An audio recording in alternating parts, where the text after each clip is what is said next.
Le conte a traversé les siècles sans prendre une ride. Et ce n'est pas pour rien que tous les maîtres de sagesse de toutes les cultures, et notamment les maîtres soufis, se sont toujours appuyés sur la fable et les contes pour transmettre leurs enseignements. C'est que les contes sont porteurs de valeurs, de sens, ils renferment des secrets, mais les contes transmettent la sagesse mystique, mais aussi ils ont plusieurs niveaux de signification. C'est que les contes, au-delà du divertissement, ils s'adressent à une part de nous-mêmes, à un espace intérieur. Et c'est là toute leur force. Le conte est lié à l'amour. Je citerai Ibn Arabi quand il dit « Adinu bidini al-hubbi, an tajahat marakibuhu, fal-hubbu dini wa iman » L'amour. Il s'agit de trois papillons amoureux, tous les trois, de la flamme d'une bougie. Il la regarde de loin. Elle est belle, rayonnante. Ils aimeraient tellement s'approcher de l'objet de leur amour. Ils hésitent. L'un d'eux s'élance. Il s'approche le plus près de la flamme. Il revient tout tremblant. L'amour c'est chaud. Le deuxième s'élance à son tour. Il va encore plus loin. Et lui, c'est l'une de ses ailes qui prend feu. Et il revient. Il revient vers les autres. Ah, l'amour, ça peut brûler. Le troisième ne parle à personne. Et lui, il s'élance, là, au cœur de la flamme. Il l'embrasse, mais ils s'embrassent en même temps. Là, on le voit. Le temps d'un battement de paupières, faire corps avec la flamme, s'embrasser et tomber en poussière. Les deux papillons se regardent et l'autre dit, tu as vu, lui, il sait ce que c'est que le véritable amour. L'amour, c'est une femme qui se retire dans le désert. Elle attend son amoureux. Et quand il vient frapper à sa porte, elle dit qui est là? Il dit c'est moi. Il dit il n'y a pas de place pour toi et moi dans cette demeure. L'homme part. Il médite longtemps et il revient. Et quand il revient, il frappe à la porte. Elle dit qui est là? Il dit c'est toi. Là, la porte s'ouvre parce que dans l'amour, il n'y a pas toi et moi, mais l'unique. Dans les histoires, dans tous ces contes qui sont porteurs de sagesse, j'aimerais partager avec vous un autre conte qui m'est cher, c'est le conte de cette ville où il y avait un quartier où n'habitaient que des aveugles. Le prince du pays reçoit un cadeau somptueux, un éléphant. Personne n'avait jamais vu d'éléphant dans cette ville. Alors la rumeur, tout le monde parle d'un éléphant. Et les aveugles aimeraient aussi savoir à quoi ressemble cet éléphant. Ils forment une délégation de 5 qui partent vers le palais, demandant audience, demandant qu'on les laisse toucher l'éléphant pour pouvoir le livrer aux autres. Une fois devant l'éléphant, on leur dit ben voilà, il est à vous. Les 5 aveugles se dirigent vers l'éléphant, il y a un qui touche la trompe de l'éléphant. C'est curieux, très curieux. Le deuxième, c'est la défense de l'éléphant. Le troisième, l'oreille de l'éléphant. Le quatrième, il se heurte au corps de l'éléphant. Et il met son oreille contre le corps de l'éléphant un bon moment. Et puis le cinquième, lui, c'est la queue de l'éléphant qu'il a touché. Les aveugles retournent dans leur quartier. Alors, et comment l'éléphant? Le premier qui prend la parole dit l'éléphant, ben c'est comme un tuyau, long. Ça bouge, un peu bizarre. Et puis tous les autres disent, mais qu'est-ce que tu racontes? Mais c'est un mensonge, c'est pas du tout ça. Celui qui avait touché la défense dit, mais pas du tout. C'est lisse. C'est lisse, c'est long, ça se termine en pointe. Mais qu'est-ce que vous avez à mentir comme ça? Mais vous n'osez pas dire que tout simplement, l'éléphant ressemble à un éventail. Puis l'autre, mais non, mais mensonge, c'est pas du tout ça. L'éléphant, c'est un mur qui respire. Et le cinquième dit, je sais, c'est difficile de dire à nos frères, à nos sœurs, que cet éléphant dont on fait tant de cas n'est qu'une simple ficelle. Et là, ils commencent à se disputer, ils ont bien aux mains. Et un homme passe, c'est un sage, mais surtout un voyant, comme on dit. Et il veut savoir ce qui se passe, et puis on lui raconte. Et il dit, mais tous les 5, vous avez raison. L'éléphant, c'est tout ça. une trompe, des défenses, des oreilles larges comme des éventails. Il est grand, énorme. Ça peut être un mur qui respire. Mais il a une queue sous forme de ficelle.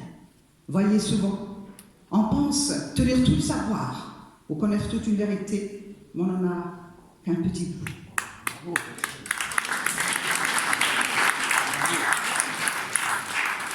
Dans les contes, d'autres valeurs. C'est l'histoire d'un marchand. Ce marchand a acheté un perroquet, mais ce n'est pas un perroquet comme les autres perroquets. Il ne répète pas juste les paroles, c'est un perroquet qui résonne. Un perroquet avec qui on peut avoir une discussion. Et le marchand n'est pas peu fier. Il réserve la plus belle de ses pièces à son perroquet, avec des fenêtres qui donnent sur le jardin. Il fait construire pour son perroquet la plus belle des cages en or massif. Sur le haut, un diadème en pierre précieuse.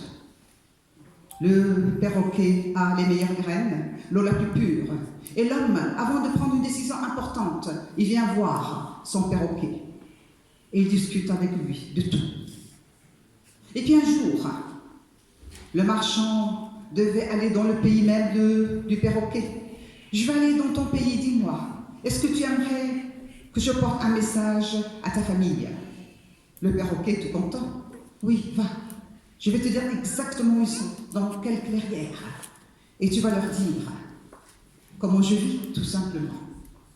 Le marchand est allé dans ce pays, il a fait ses affaires, et puis il est allé dans la clairière.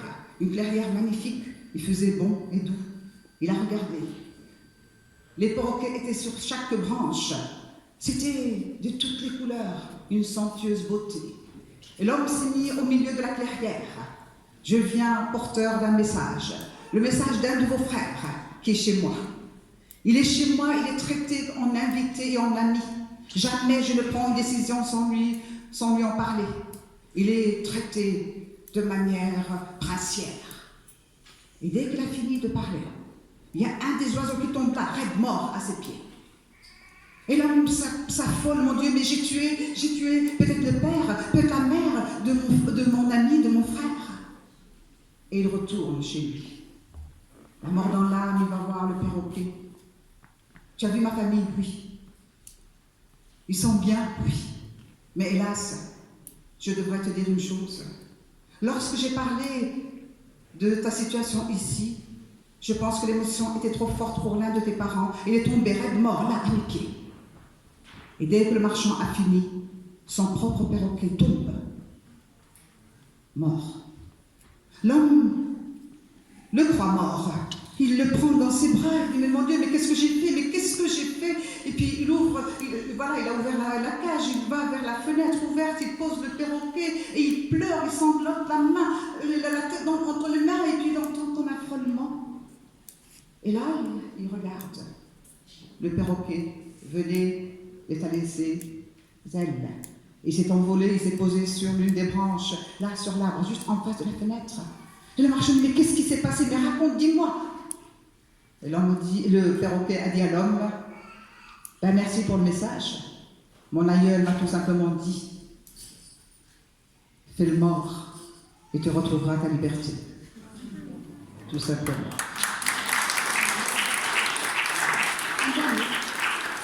Un petit dernier. C'est bon? Ben, je fais vite, mais je ne peux pas aller plus vite que ça. Oui? Alors, c'est l'histoire d'une souris. Voilà. Cette souris, ce jour-là, quand elle se réveille, elle s'étire. Elle s'étire, elle éclate de rire.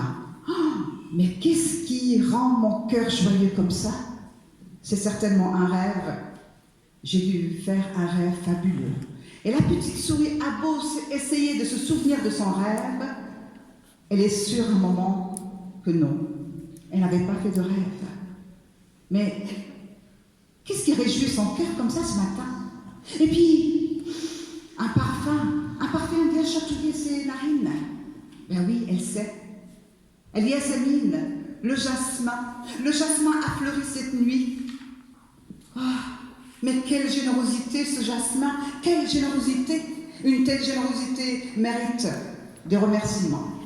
Et la petite souris qui normalement ne sort jamais de son trou en plein jour, Là, elle prend son courage, et elle part, elle va justement jusqu'au pied du jasmin. Shukran Yasamine, shukran, merci jasmin, merci, quel bonheur, quel bonheur. Et la petite sourit, elle reste un long moment à humer l'air. Ça lui donne une envie de faire autre chose. Elle ne va pas rentrer chez elle, comme d'habitude, elle ne va pas se cacher jusqu'à la tombée de la nuit, non. Elle a envie de faire autre chose. Elle dit que c'est une journée exceptionnelle. Une journée pour découvrir et explorer le monde.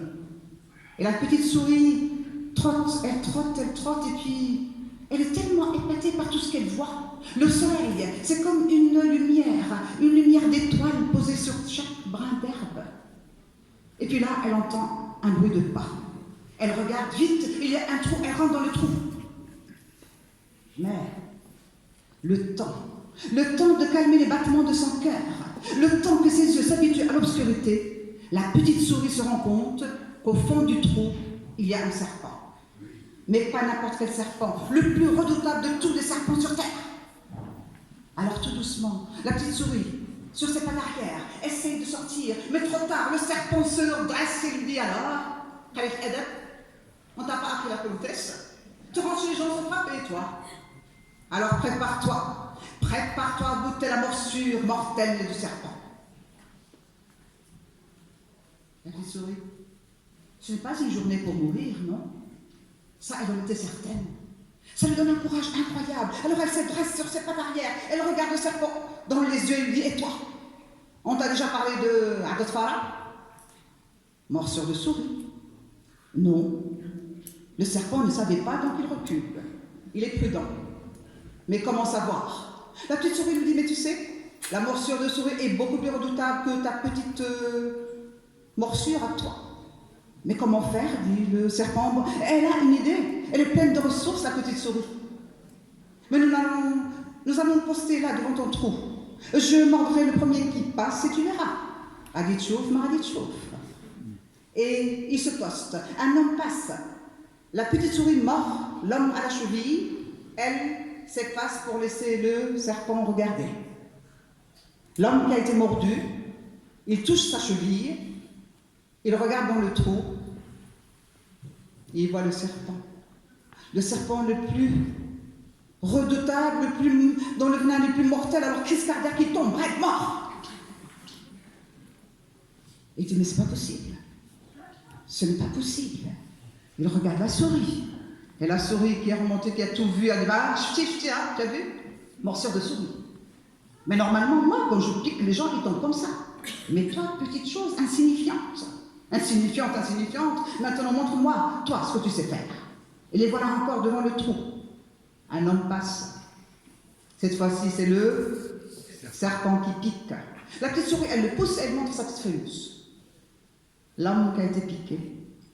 Il touche sa cheville. Il regarde le trou. Oh, c'est juste la morsure d'une souris, c'est rien. Il continue à avancer, mais il tombe un peu plus loin. Sauf que ni la souris ni le serpent ne l'ont vu. Et le serpent, mais c'est pas possible. Je ne comprends plus rien. Et la petite souris lui dit, je t'avais dit, maintenant, je suis fatiguée, j'aimerais me reposer. Te reposer, mais oui, tu peux rentrer chez toi pour te reposer.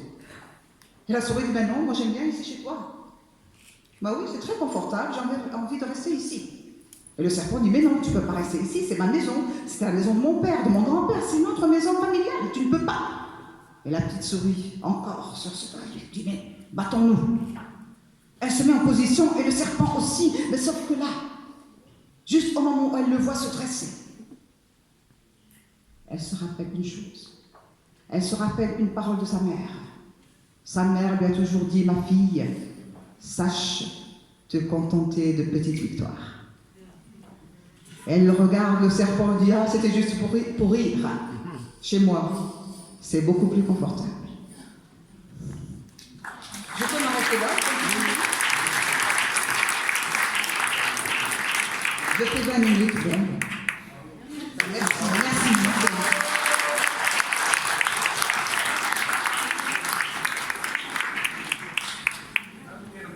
On termine ces interventions.